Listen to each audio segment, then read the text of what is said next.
Sir, आपने जो अभी एक ज्ञापन दिया हुआ भारत सरकार को, तो इसमें किस लिए आपने ज्ञापन दिया? तो आपको मैं धन्यवाद देता हूँ। और मेरा नाम बुद्धिप्रिय पासवान है। मैं भारतीय विद्यार्थी मोर्चा का प्रदेश महासचिव हूँ। ये जो ज्ञापन आज दिया गया है भारत मुक्ति मोर्चा के माध्यम से, वो जो अभी उत्तर प्रदेश में एक टाउनशिप नीति 2023 एक कानून लागू की गई है, उस कानून के विरोध में हम लोगों ने ज्ञापन दिया। क्योंकि ये जो कानून लागू की गई है, ये शेड्यूल कास्ट की जमीनों को हड़पने का मामला है। तो इन मामले को लेकर के हम लोगों ने ज्ञापन दिया है। तो ये शेड्यूल कास्ट की जो जमीनें हैं वो किस तरह से हड़पी जा रही है इस कानून के माध्यम जो ये शेड्यूल कास्ट की जमीनों को हड़पने का जो मामला है, पहले तो ये होता था कि शेड्यूल कास्ट की जमीनों को बगैर डिस्ट्रिक्ट मजिस्ट्रेट यानी जिला अधिकारी के परमिशन से ही कोई खरीद सकता था। अभी ये जो टाउनशिप नीति आई है, इस टाउनशिप नीति के माध्यम से अभी किसी की परमिशन नहीं लेनी पड़ेगी। तो ये होगा कि इस कानून के माध्यम से जो शेड्यूल कास्ट के लोग हैं उनकी जमीनों को जबरदस्ती हड़पा जा सकता है, जबरदस्ती छीना जा सकता है। ये कानून ला करके ये जबरदस्ती छीनने का मामला है। जी, तो जो SC ST के उत्तर प्रदेश के जो संगठन है वो तो कहीं दिखाई नहीं दे रहे इस मामले को लेकर। जो उत्तर प्रदेश के संगठन बहुत सारे ऐसे SC ST OBC के लोग संगठन बना के चला रहे हैं, उन लोगों का क्या है कि वो लोग संगठन केवल बना के चला रहे हैं और उनका मकसद है अपना निजी स्वार्थ सिद्ध करना। समाज के मुद्दों को लेकर के कोई उनका एक्शन नहीं है, कोई उस पर प्लान नहीं है। और टाउनशिप नीति जो लागू की गई है उसका समाज में किस तरीके से प्रभाव होगा, इसकी कोई जानकारी नहीं है। और इसकी जानकारी न होने की वजह से वो लोग भी टाउनशिप नीति के मामले को लेकर के कोई काम नहीं कर रहे हैं।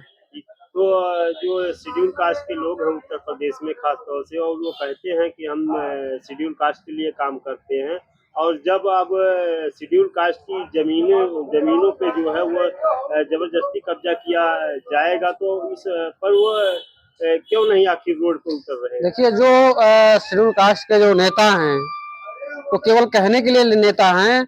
उनको समाज की ओर से मतलब है और अपना जो निजी स्वार्थ सिद्ध करने के चक्कर में लगे रहते हैं। समाज के विरोध में कौन सी पॉलिसियां बन रही है, कौन सा कानून बन रहा है, उसके बारे में ना तो कोई उनके पास कोई जानकारी होती है। और जानकारी ना होने की वजह से और वो करते भी नहीं है। क्योंकि अगर उनके पास जानकारी होगी तो समाज में उनको बताना समझाना पड़ेगा।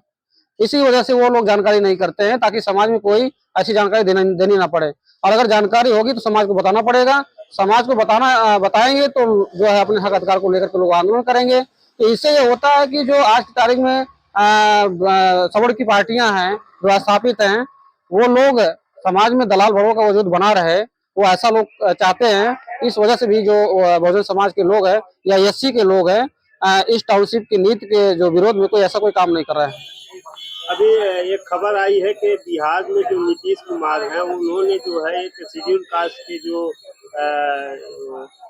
IAS अफसर थे, तो उनको उन्होंने मार दिया था। और बिहार सरकार जो नीतीश कुमार हैं वो उन्होंने कानून का बदलाव किया है। अब जो है वो शेड्यूल कास्ट के IAS को मारने वाले को जो है कानून बनाकर छोड़ रहे हैं।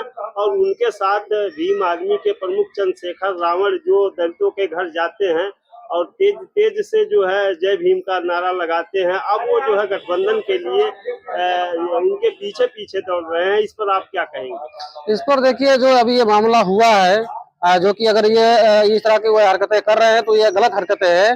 दूसरी चीज है, जो चंद्रशेखर जी जो है नीतीश जी से गठबंधन को लेकर के जो है उसे पहल कर रहे हैं, तो उनको वो पहल कर रहे हैं। लेकिन जो है कहीं न कहीं ये भी केवल जय भीम ही कहते हैं। समाज में वास्तविक जो जानकारी होनी चाहिए, जो जानकारी देनी चाहिए, वो वास्तविक इनको भी जानकारी नहीं है और ना ये जानकारी देने का काम करते हैं। इनको भी केवल समाज का वोट कैसे मिले, समाज के वोट के लेने के लिए ये केवल हथकंडे अपनाते रहते हैं। तो ये अभी कहीं न कहीं समाज के साथ धोखेबाजी वाला काम कर रहे हैं। इनको भी आने वाले समय में हम लोग किस तरीके से कोशिश करेंगे कि ये लोग केवल वोट के लिए जो है, उनका मकसद है कि हमको जो है वो SC के लोगों का वोट मिलना चाहिए और वोट लेकर के वो सांसद विधायक बनना चाहते हैं, वो वही तक सीमित है।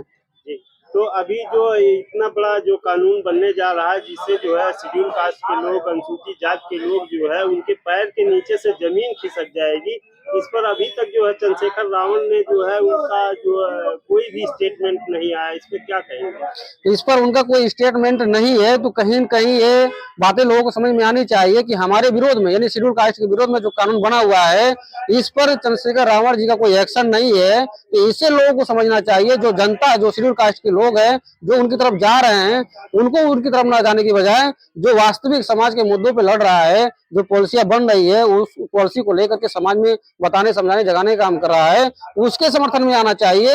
और जो पॉलिसी बन रही है उसके विरोध में लड़ने की जरूरत है। अब वो समाज को गुमराह करने का काम कर रहे हैं, उनके साथ में जाने की जरूरत नहीं है लोगों की।